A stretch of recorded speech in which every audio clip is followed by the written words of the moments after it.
बिस्मिल्लाहिर्रहमानिर्रहीम। अस्सलाम वालेकुम नाज़रीन।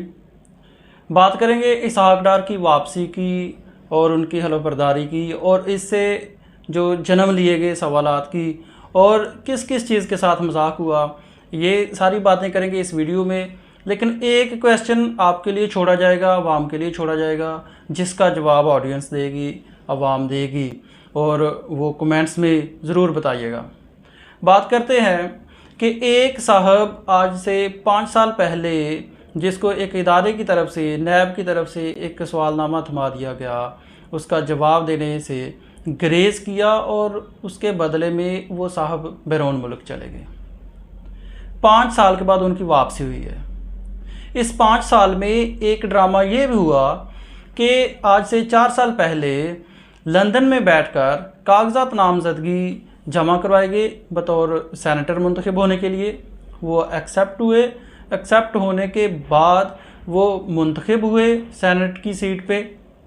अब उसके बाद 4 साल तक उस सीट पर एज ए सेनेटर हल्फ नहीं लिया गया। वो सीट खाली थी। अगर बाय लॉ देखें तो फिर तो ये सेनेटर वहाँ पे इलेक्टेड है, मुंतखब है, बाय लॉ सीट खाली नहीं है। लेकिन अगर हम एज ए जमहूरियत बात करें तो वो सीट खाली है, अवाम की नुमाइंदगी नहीं हो रही। तो ये तो जो एक खला है, लीगल जो खला है, मेरा ख्याल है ऐसा नहीं होना चाहिए। इस पे एक कानून मौजूद होना चाहिए कि जो बंदा पाकिस्तान में नहीं है, जो बंदा एक ख़ास मुद्दत तक नुमाइंदगी नहीं कर रहा, वो ये उसकी जो रुकनीत है वो कैंसिल होनी चाहिए और उस टेन्योर के लिए, जो रिमेनिंग टेन्योर है, उसके लिए डिस्क्वालीफाई होना चाहिए। लेकिन क्योंकि ये एक सिस्टम है, हम इसी सिस्टम में रहते हुए बात करते हैं कि इसहाक डार साहब जो अदालत में पेश होने की बजाय लंदन चले गए थे और उनके जाने के बाद कोर्ट की तरफ से उसको प्रोक्लेम्ड ऑफेंडर डिक्लेयर कर दिया गया, मुजरम इश्तिहारी करार दिया गया।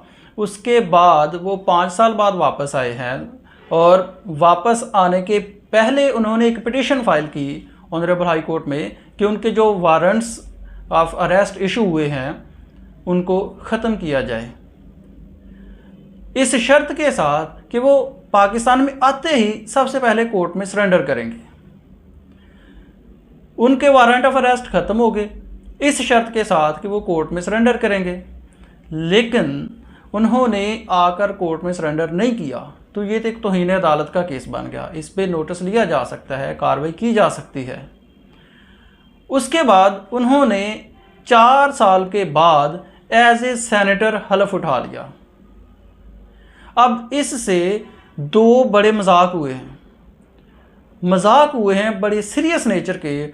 एक मजाक हुआ है पाकिस्तान के कोर्ट्स के साथ और पाकिस्तान के कानून के साथ, और जो दूसरा मजाक हुआ है वो हुआ है अवाम के साथ, अवाम की नुमाइंदगी के साथ और जमहूरियत के साथ। अब इनके अलावा जो क्वेश्चंस अराइज होते हैं हमारे सिस्टम पे, हमारे जस्टिस सिस्टम पे और हमारी जमहूरियत पे, जमहूरियत तो हमारी हमेशा ही बकौल सियासतदान के जमहूरियत ख़तरे में है, जमहूरियत ख़तरे में है। तो जो ख़तरे में जमहूरियत है, इसके अलावा जो क्वेश्चन अराइज होता है बड़ा सीरियस नेचर का कि क्या कानून सियासी मकासद के लिए इस्तेमाल होता है। अब देखें, एक केस बन के उसमें एक मुलज़म को जिस पे इल्ज़ाम लगा था उसको बुलाया गया, वो बाहर चला गया और वापस आके बतौर सेनेटर हलफ उठा लिया और बतौर वज़ीर ख़जाना भी हलफ उठाएंगे। लेकिन अब इस बार वो जो पहले केस बना था उसकी कोई प्रोसीडिंग्स नहीं, वो सारी प्रोसीडिंग्स रुक गई हैं, शायद नए लॉ के मुताबिक वो ख़त्म भी हो जाएं। तो फिर जो पहले केस बना था वो क्या था, वो क्यों बनाया गया था फिर, अगर कोई कार्रवाई नहीं होनी थी। सेकेंडली, जो एक इलेक्टेड नुमाइंदा, एक जिसको अवाम इलेक्ट करती है, जो अवाम के हाउस के लिए, जो कानून साज असम्बली के लिए इलेक्ट होता है, अगर वो 4-5 साल बाहर बैठा रहता है और उसके बाद आके हलफ उठाता है, तो क्या उसके लिए कानून में इस चीज़ की इजाज़त होनी चाहिए? मेरा ख्याल है बिल्कुल इजाज़त नहीं होनी चाहिए। जमहूरियत इस चीज़ की इजाज़त देती नहीं है कि एक बंदा अवाम की नुमाइंदगी नहीं करता है और 4 साल बाद आके हलफ उठाता है, अब ये 4 साल की वो उसको तनख्वाहें भी मिल जाएंगी और उसके साथ जो बाकी मराहत हैं वो भी मिल जाएंगी।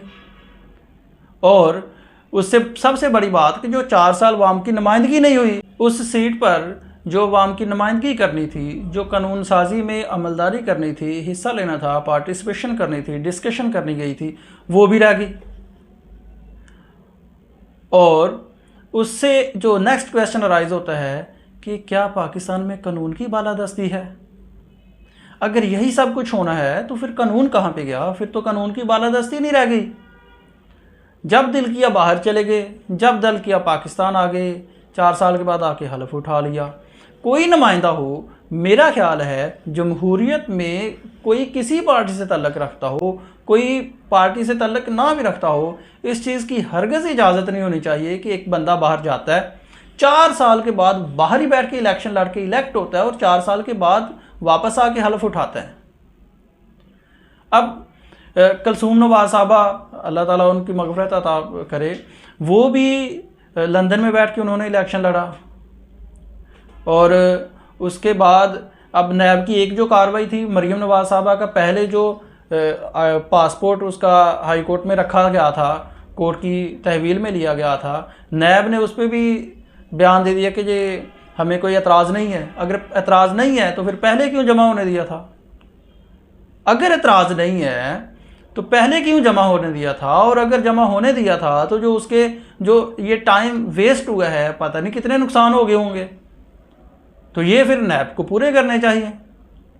तो ये जो सारा का सारा मजाक होता है कानून के साथ, अवाम के साथ, अवाम की उमंगों के साथ, ये नहीं होना चाहिए और ये बंद होना चाहिए।